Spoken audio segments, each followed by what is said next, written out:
Legacy of the Panther. The morning sun cast golden light across the Hollywood Hills as Damson Idris sat in his backyard, phone trembling in his hand. He just gotten the call, the one that would change everything. "They want you for Black Panther," his agent had said. "Kevin Feige wants to meet with you next week."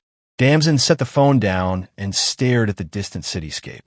He thought of Chadwick Boseman, the man who had brought T'Challa to life with such dignity and power.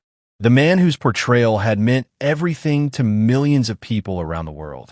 The man whose absence still felt like an open wound in the cultural fabric. This wasn't just another role. This was sacred ground.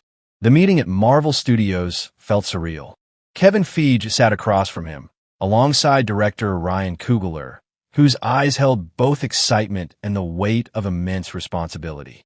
"We're not replacing Chadwick," Ryan said carefully. "No one could. But Wakanda's story continues, and we need someone who understands what this means, not just to the MCU, but to everyone who sees themselves in the Black Panther." Damson nodded slowly. He'd grown up in South London, where posters of Black Panther had hung in barbershops and community centers. He remembered the pride in his father's eyes when they'd watched the film together, his dad leaning over to whisper, "We're kings too, son." "I know I have big shoes to fill," Damson said. "Chadwick gave us something that transcended cinema. If I do this, I want to honor that legacy while bringing something new to Wakanda." Kevin leaned forward. "That's exactly why we're here. We've been watching your work, your depth, your intensity, your ability to carry complexity.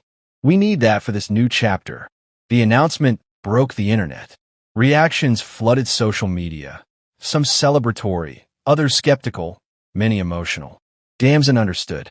People were protective of what Chadwick had built, and rightfully so. That night, he couldn't sleep. He scrolled through messages from fellow actors, from fans, from people who'd loved Chadwick. One message stood out from Lupita Nyong'o. "The mantle is heavy, but you don't carry it alone. We're with you. Wakanda forever isn't just words, it's a promise." Months later, on the first day of filming in Atlanta, Damson stood on set in full costume. The weight of the vibranium suit felt like history pressing against his chest. He closed his eyes and whispered a prayer of gratitude to Chadwick, to everyone who'd fought for this story to exist, to his ancestors. When Ryan called action, Damson moved with purpose. He wasn't trying to be Chadwick. He was honoring him by bringing his own truth to Wakanda, a different perspective, a new generation, carrying the torch forward. Between takes, Denai Gurira approached him. "You're doing something important here," she said. "Not replacing, but continuing. There's a difference." As the sun set over the set, painting everything in hues of purple and gold, Damson felt something shift inside him. This role wasn't about living up to an impossible standard. It was about understanding that legacy isn't about imitation. It's about evolution. Chadwick had opened the door.